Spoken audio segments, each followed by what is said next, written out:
Olá, amigos, irmãos. Salut amis et frères, sœurs. Mais tutorial do alimento Voici diário. un nouveau tutoriel de la Vamos nourriture tratar de quotidienne. assunto de extrema Aujourd'hui, nous allons importância parler d'un sujet na vida d'une cristã. extrême importance Mais do que na vida dans la cristã, vie na vida chrétienne. humana. Et au-delà de la vie Assunto chrétienne, que dans poucas la vie pessoas humaine tout gostam de simplement. C'est falar un sobre sujet ele, mas dont plusieurs personnes n'aiment pas crucial beaucoup parler, na nossa vida cristã. Então, espero que você mais preste c'est bastante crucial, atenção c'est très important dans notre vie chrétienne. Et j'aimerais que essa vous semana. prêtiez attention Depois au procure tutoriel de cette se semaine. aprofundar mais nesse assunto e Et j'aimerais que vous entriez en profondeur dans ce sujet. Et cela va produire une nouvelle manière de vivre, une nouvelle étape dans votre vie, dans tous les aspects professionnels, personnels et familiales. Donc c'est très important. Alors le thème de cette semaine, c'est Christ, notre agneau pascal. Parece que não tem coisas assim mais profundas. Si vous regardez le thème, on a l'impression que c'est quelque chose qui n'est pas assez profond, mais en fait c'est assez consistant, assez important et qui va apporter assez de lumière dans notre situation. Donc le thème se trouve dans 1 Corinthiens 5 que je vais lire avec vous. 1 Corinthiens 5, à partir du premier verset, on entend parler constamment d'inconduite parmi vous et d'une inconduite telle qu'elle ne se rencontre pas même chez les païens. C'est au point que l'un de vous a la femme de son père.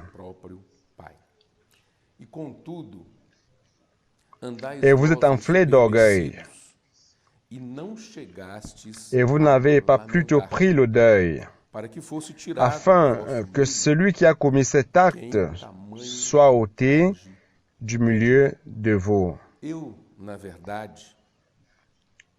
Pour moi, absent de corps, mais présent d'esprit, j'ai déjà jugé, comme si j'étais présent, l'auteur d'une telle action. Car au nom du Seigneur Jésus, vous et mon esprit, nous nous sommes assemblés avec la puissance de notre Seigneur Jésus. Qu'un tel homme soit livré à Satan pour la destruction de la chair, afin que l'esprit soit sauvé au jour du Seigneur Jésus. Il n'est pas beau votre sujet de gloire. Ne savez-vous pas qu'un peu de levain fait lever toute la pâte? Purifiez-vous du vieux levain, afin que vous soyez une pâte nouvelle, puisque vous êtes sans levain, car Christ, notre Pâque, a été immolé.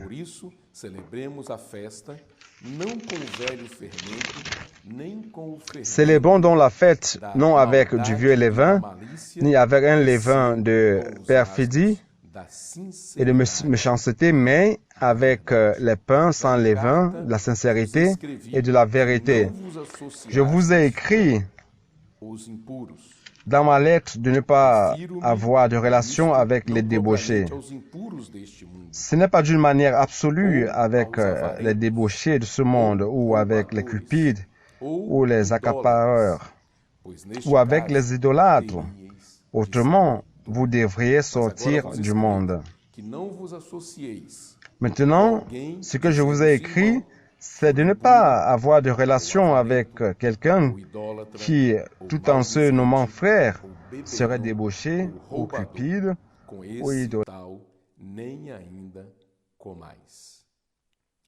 Pois com que direito haveria eu de julgar os de fora? Não julgais vós os de dentro? Os de fora, porém, Deus os julgará. Expulsai, pois, de entre vós o malfeitor.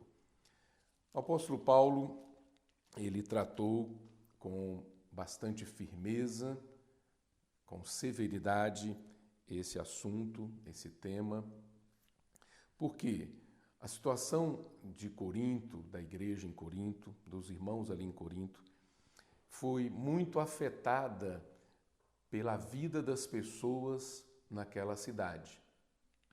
As pessoas naquela cidade viviam para desfrutar dos prazeres da carne.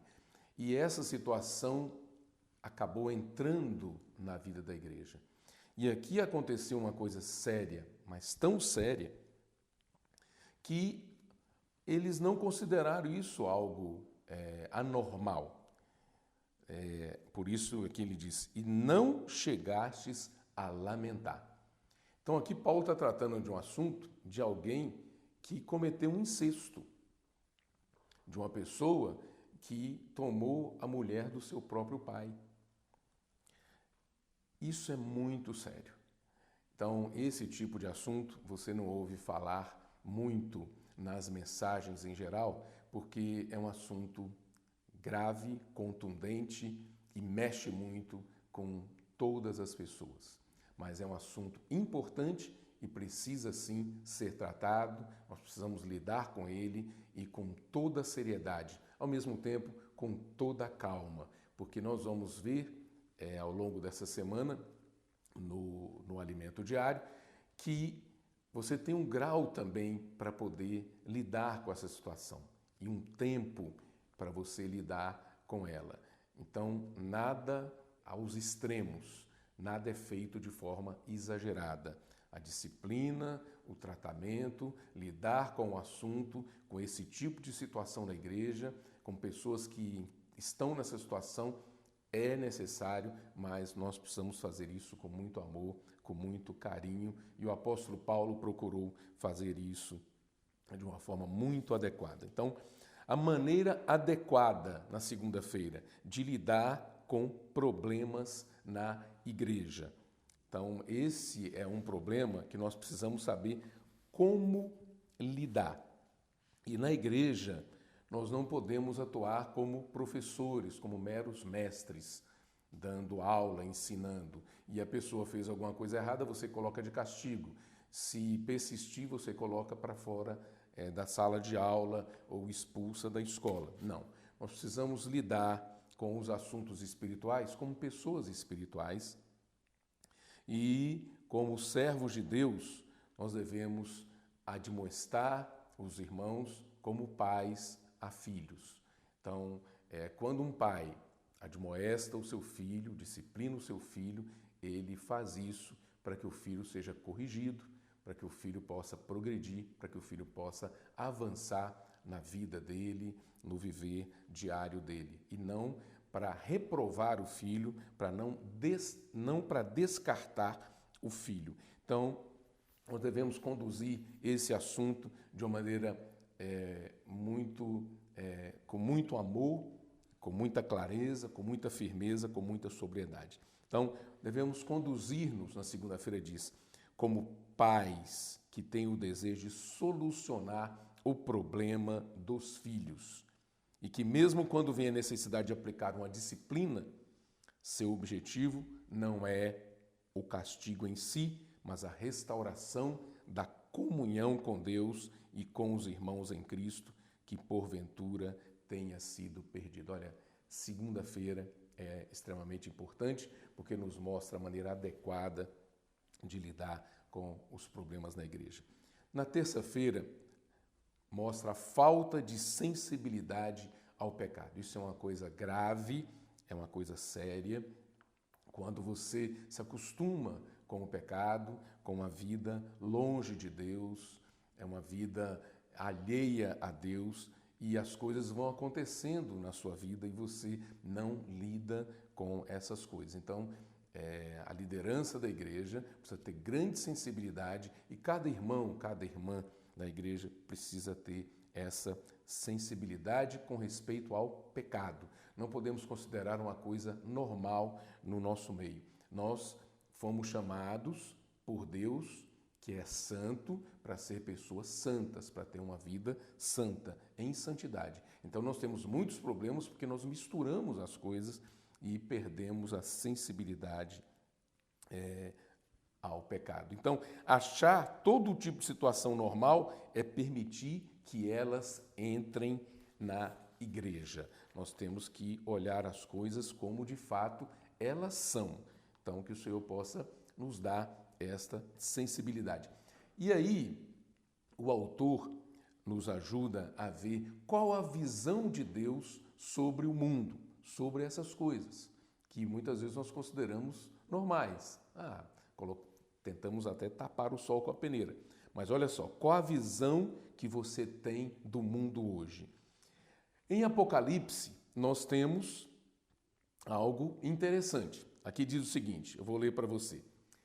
Capítulo 18, versículos 2 e 3. Então exclamou com potente voz, dizendo: Caiu, caiu a grande Babilônia e se tornou morada de demônios, covil de toda espécie de espírito imundo e esconderijo de todo gênero de ave imunda e detestável, pois todas as nações têm bebido do vinho do furor da sua prostituição. Com ela se prostituíram os reis da terra. Também os mercadores da terra se enriqueceram à custa da sua luxúria. Olha, aqui eu não sei qual é a sua visão do mundo, mas aqui nós temos a visão de Deus sobre o mundo. Deus vê o mundo como morada de demônios, covil de toda espécie de espírito imundo e esconderijo de toda ave imunda e detestável. Nós não podemos olhar o mundo diferente de Deus. Nós temos que olhar o mundo também com essa percepção e temer as coisas que estão no mundo, que são praticadas no mundo, e achar que essas coisas podem também ser trazidas para o seio, para o meio do povo de Deus na igreja. Mas Deus, ele não, apesar de ter essa visão do mundo, ele fez um chamamento a você e a mim. Ele quer nos tirar dessa situação. Por isso, no versículo 4 do capítulo 18, nós lemos: Ouvi outra voz do céu, que le verset 4 du chapitre 18 que nous avons lu, povo meu, para não serdes cúmplices em seus pecados e para não participardes dos seus flagelos. Olha, Deus, ele olhou para o mundo, viu essa condição caída, degradada, caótica, mas ele fez um chamamento ao seu povo. Ele quer que nós saiamos dessa situação. Ele não quer que nos tornemos cúmplices dessas obras malignas. Então, não nos vamos tornar cúmplices dessas obras, antes vamos reprová-las. Isso nós podemos ver em Efésios, capítulo 5, versículos 3 a 11. Ali também fala de cumplicidade com as obras malignas. Avançando na terça-feira, como ter discernimento do que é pecado? Na quarta-feira, como ter discernimento do que é pecado? Hoje, o autor, nesse dia, nos ajuda a ver princípios básicos para lidar com esse tipo de problema. Primeiro, nossa comunhão não é mais com o mundo, mas com o Pai. Esse é o primeiro princípio. Isso vai nos ajudar a discernir o que é pecado. Então, a nossa comunhão não é com o mundo. A nossa vida, embora estejamos aqui, mas a nossa comunhão é com o Pai. 1 João capítulo 1, versículos 3 e 4, nós lemos: O que temos visto e ouvido, anunciamos também a vós outros, para que vós igualmente mantenhais comunhão conosco. Ora, a nossa comunhão é com o Pai e com o seu Filho, Jesus Cristo. Essas coisas, pois, vos escrevemos para que a nossa alegria seja completa. Percebeu que a nossa comunhão não é com o mundo, mas é com o Pai, com o seu Filho, Jesus Cristo. Isso aí muda toda a nossa situação. Isso aumenta muito o nosso discernimento. Se você fica só no mundo, né, vivenciando as coisas do mundo, você perde o discernimento espiritual das coisas. Então, muitos filhos de Deus têm achado normais as coisas mundanas porque têm tido comunhão com o mundo. Então, o apóstolo João procurou nos ajudar nesse aspecto na sua primeira epístola. E ainda, em segundo lugar, para discernirmos o pecado, precisamos andar como filhos da luz. Ainda em 1 João capítulo 1, versículos 5 e 6, nós lemos: ora, a mensagem que da parte dele temos ouvido e vos anunciamos é esta, que Deus é luz, e não há nele treva nenhuma. Se dissermos que mantemos comunhão com ele e andamos nas trevas, mentimos e não praticamos a verdade. Então aqui está o segundo item para nós discernirmos o pecado. Luz, Deus é luz, precisamos andar na luz e tendo comunhão com ele. Como você tem andado? Aqui tem uma pergunta muito importante. Se dizemos que temos comunhão com ele e andamos nas trevas, a palavra de Deus diz que estamos mentindo. Portanto, chega de sermos coniventes com o pecado e cúmplices nas obras das trevas. Vamos posicionar-nos e andar como filhos da luz. E aí, no versículo 7 diz assim: se porém andarmos na luz, como ele está na luz, mantemos comunhão uns com os outros, e o sangue de Jesus, seu Filho, nos purifica de todo pecado. O sangue purifica porque reconhecemos que pecamos. Então, andamos na luz, somos expostos, mas podemos aplicar o sangue na nossa experiência. Em terceiro lugar, mais um princípio importante precisamos saber que quem nos traz o discernimento do pecado é o Espírito. Aí o Evangelho de João, capítulo 16, versículos 7 a 11, nós vemos isso claramente. Eu vos digo a verdade, convém-vos que eu vá, porque se eu não for, o Consolador não virá para vós outros. Se, porém, eu for, eu vou-lo enviarei. Quando ele vier, convencerá o mundo do pecado, da justiça e do juízo. Do pecado, porque não crê em mim. Da justiça, porque vou para o Pai, e não me vereis mais. E do juízo, porque o príncipe deste mundo já está julgado. Versículos 7 a 11. Todo filho de Deus tem o Espírito. Você creu no Senhor, você recebeu o Espírito. Segundo essa porção, então, quando o Espírito chega, ele convence o mundo do pecado, da justiça e do juízo. Então, nós temos sido encorajados a andar e a viver no Espírito para termos comunhão com Deus o tempo todo. Isso é o que tem sido falado, nos diversos tutoriais. Precisamos aprender a ter comunhão com Deus. Ele é Espírito e hoje está dentro de nós. Então, ele vai nos ajudar a discernir as coisas impuras, as coisas pecaminosas que podem nos contaminar e contaminar outras pessoas na igreja. Então, um dia nós vamos estar diante do tribunal de Cristo. Nós vamos prestar contas a Ele. Não pense você que tudo que você faz vai ficar, que o Senhor vai passar por cima de tudo isso aí. Não, nós vamos prestar contas diante dEle. Então, nós precisamos aumentar nossa comunhão com Ele, andar como filhos da luz e nos encher cada dia mais do Espírito.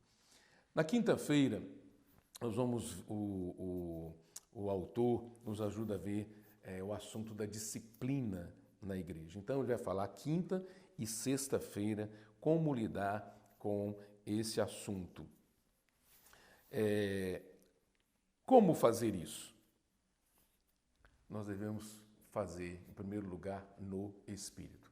Aliás, tudo que nós fazemos na igreja tem que ser no Espírito. Não pode ser diferente, não é em nós mesmos. Em nós mesmos nós vamos prejudicar as pessoas. Agora, no Espírito nós vamos, de fato, ajudar as pessoas e levá-las ao arrependimento. Foi isso que o apóstolo Paulo procurou fazer quando escreveu essa parte mais forte, mais severa no capítulo 5 de 1 Coríntios. Então, e ele falou assim, Forte, très sévère du chapitre 5 de 1 Corinthiens.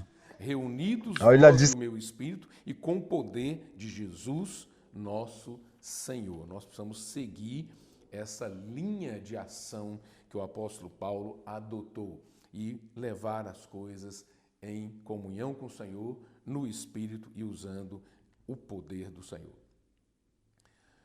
E aí, lá em Hebreus capítulo 15, nós vemos que o Senhor, Ele corrige a quem ama.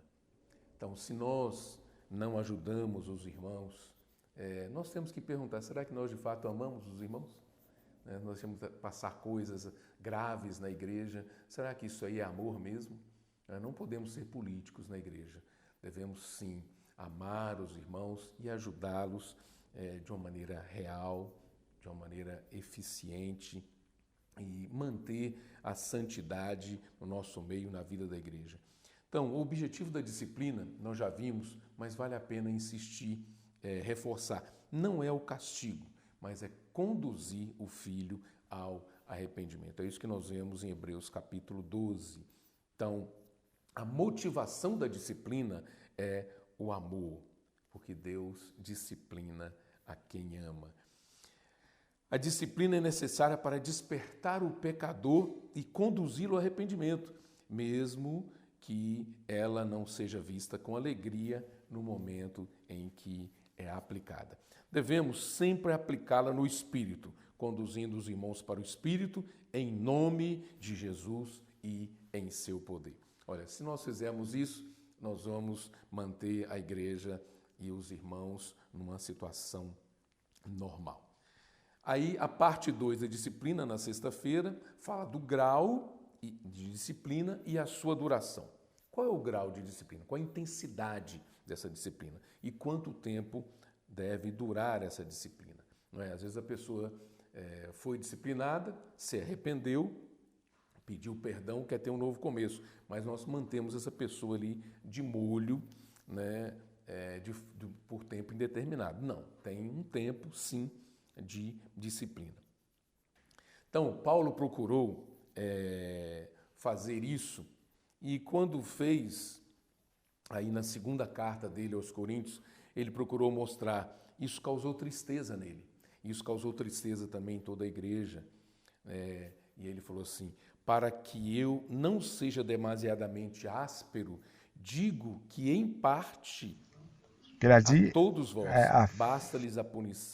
basta-lhe a punição pela maioria, de modo que deveis, pelo contrário, perdoar-lhe e confortá-lo, para que não seja o mesmo consumido por excessiva tristeza. Então, na sua segunda carta, no capítulo 2, versículos 5 a 8, o apóstolo Paulo manifestou uma preocupação. Realmente ele estava muito preocupado, ele queria saber qual foi o resultado dessa disciplina, dessa correção a essa pessoa. E ele queria que os irmãos também ajudassem essa pessoa a reagir, a sair daquela condição pecaminosa, né, tendo arrependimento e passando a ter a vida normal da igreja. Então, a disciplina não é para nós descarregarmos a raiva sobre irmão que tenha cometido uma falha, mas para trazer essa pessoa de volta ao Senhor. Nós precisamos ter isso em vista, trazer as pessoas de volta ao Senhor. Todo homem é falho, todo homem comete falhas e pessoas caem em fraquezas e fracassam, mas nós precisamos trazê-las de volta. Esse é o nosso desafio como líderes na igreja, como irmãos e irmãs que servem o Senhor na igreja. Na palavra também vemos que existem tempo e graus diferentes de arrependimento. Então, lá no Evangelho de Mateus nós vemos: passou então Jesus a increpar as cidades nas quais ele operara numerosos milagres. Nous voyons que Jésus, Matthieu 11, aí ele disse: ai de ti, Corazim, ai de ti, Betsaida, porque se em Tiro e em Sidom se tivesse operado os milagres que em vós se fizeram, há muito que elas se teriam arrependido. Olha só, nós às vezes demoramos muito para nos arrepender. Então essas duas cidades aqui foram advertidas pelo Senhor. Porque se isso tivesse acontecido com aquelas outras cidades, já teriam se arrependido. E se arrependido com que grau? Com pano de saco e cinza. Quando Jesus diz Tiro e Sidom já se teriam arrependido, caso tivessem visto os milagres que naquele momento fazia em Corazim e Betsaida, ele revela que as pessoas das duas primeiras cidades teriam se arrependido muito mais rápido que as pessoas que estavam nas duas últimas cidades. Olha, então o grau de arrependimento daquelas primeiras cidades foi um grau forte, com pano de saco e cinza. Olha, profundo, arrependimento cabal. E isso é muito precioso aos olhos de Deus. Oh, Senhor, até quando vai resistir deixando de se arrepender? E qual o grau do seu arrependimento? Aí em Mateus capítulo 3, versículo 8 diz assim: produzi, pois, frutos dignos de arrependimento. Nós devemos não só nos arrepender de boca, mas produzir frutos. A nossa atitude precisa mudar, né? No relacionamento conjugal, no relacionamento familiar, no relacionamento com as pessoas em geral, no nosso serviço ao Senhor na igreja. Precisamos produzir fruto de arrependimento. O Senhor não nos quer condenar, Ele nos quer salvar. Muito bem. Sábado e domingo, você precisa ver com muita atenção esses 2 dias. O título é Lançai fora o velho fermento, parte 1 e parte 2. Sábado, parte 1 e domingo, parte 2. Olha, aqui são dicas maravilhosas. O que é lançar fora o velho fermento? Aí nós vamos ter a realidade do tema desta palavra, Cristo, nosso Cordeiro Pascal. Então ali, aquele irmão de Corinto se arrependeu, foi perdoado, foi readmitido na igreja e confortado pelos irmãos. Isso é uma vitória. É uma coisa grandiosa isso quando a pessoa se arrepende. E aqui ele fala, não é boa a vossa jactância, não sabeis que um pouco de fermento leveda a massa toda. Então a igreja não deve ter fermento.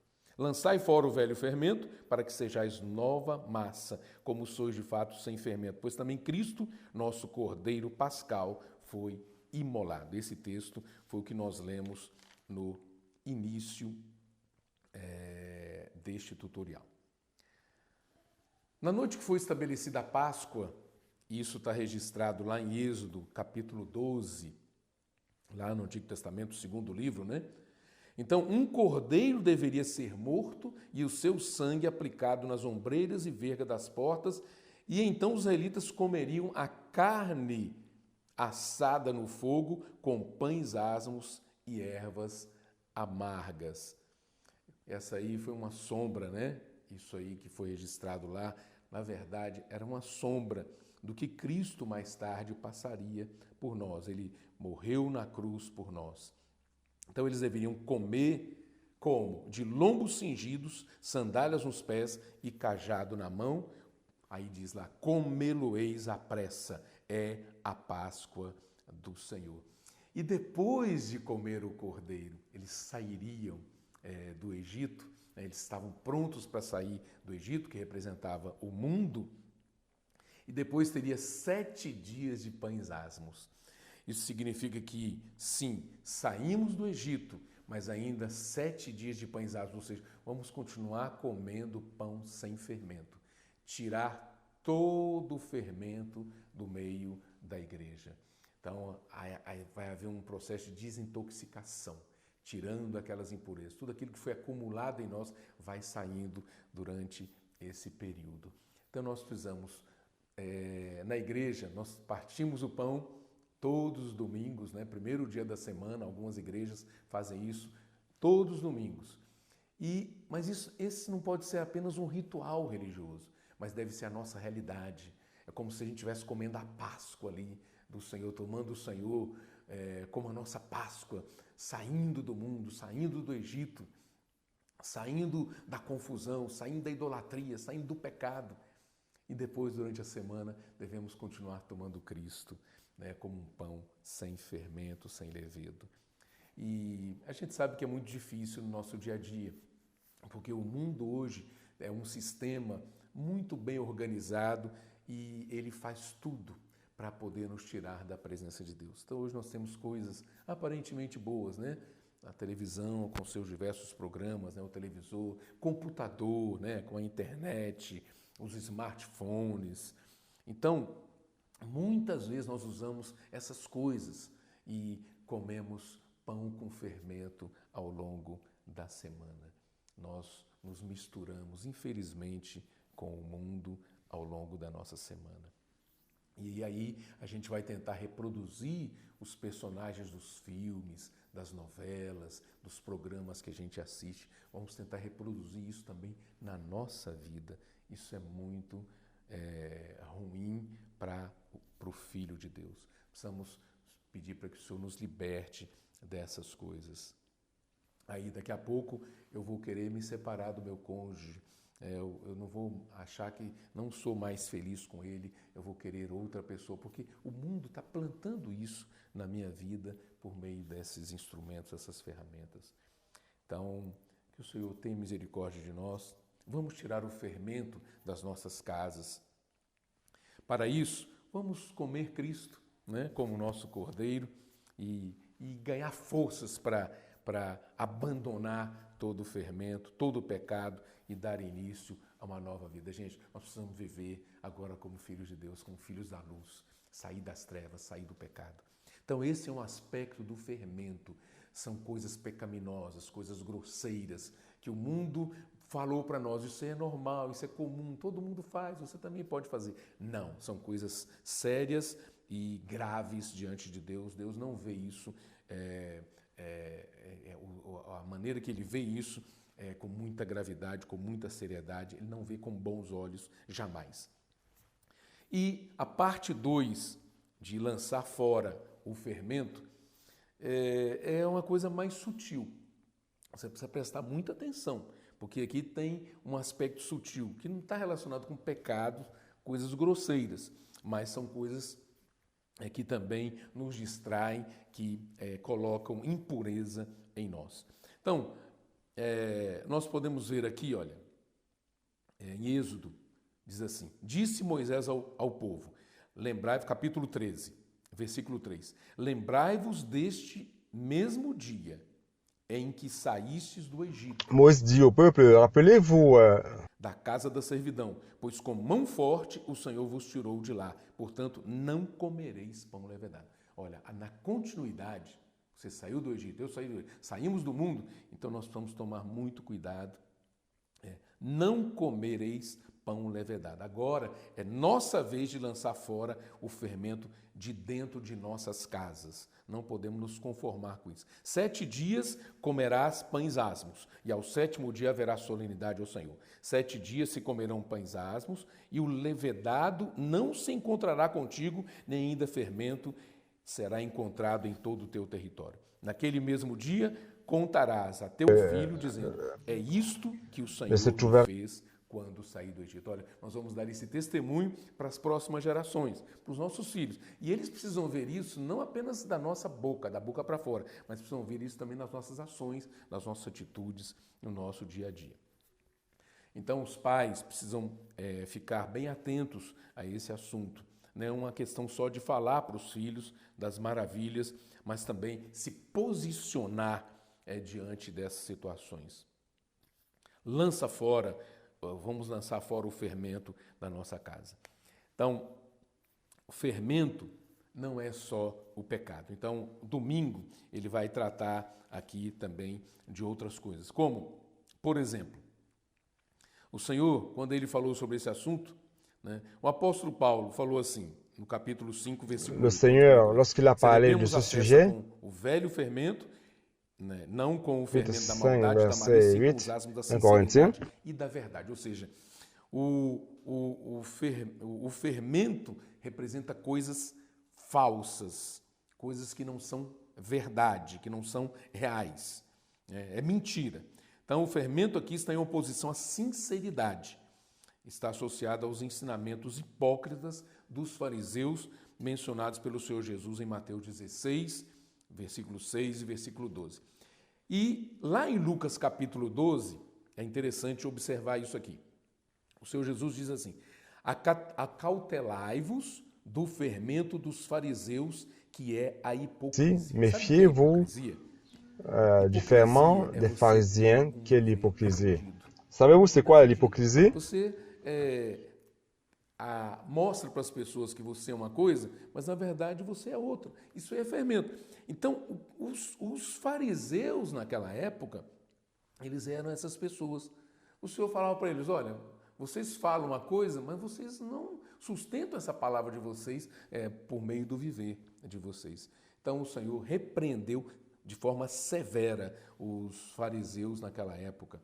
Então, e também, além do fermento dos fariseus, nós temos o fermento dos saduceus, que naquela época era o modernismo, né? Eles falavam que não havia ressurreição, não havia anjo e não havia espírito.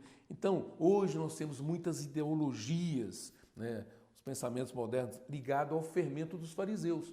Ou seja, você pode fazer tudo hoje, né? Não tem ressurreição, né? Não tem espírito, né? Não tem anjo, né? Então, levam a vida de qualquer forma. Mas além do fermento dos fariseus e dos saduceus, ainda existe o fermento, um outro tipo de fermento. Aí o Senhor falou, em Marcos capítulo 8, versículo 15. Preveniu Jesus dizendo: vede, guardai-vos do fermento dos fariseus e do fermento de Herodes. Esse aqui é o mais sutil de todos, a meu ver. Herodes era um rei. Ele cometia muitas coisas erradas no campo da política e da moral. Ele até tomou a esposa do irmão dele como mulher. Então ele viveu na época de João Batista e ele temia o João Batista. Ao mesmo tempo, ele apreciava o falar de João Batista. Mas a vida dele não mudava. Aplicando hoje essa palavra para nós, você vai para uma reunião, você ouve uma mensagem, ouve a palavra de um servo de Deus e fala assim: que palavra, que mensagem maravilhosa. Mas a sua vida mudou? Então olha a sutileza do fermento de Herodes. Ele temia João, ele apreciava a palavra de João, mas não mudava a atitude dele, ele continuava fazendo as mesmas coisas. Que o Senhor tenha misericórdia de nós e não queremos só elogiar a palavra que nós ouvimos, falar que é uma palavra muito boa, que é uma palavra muito elevada. Vamos nos libertar do fermento de Herodes.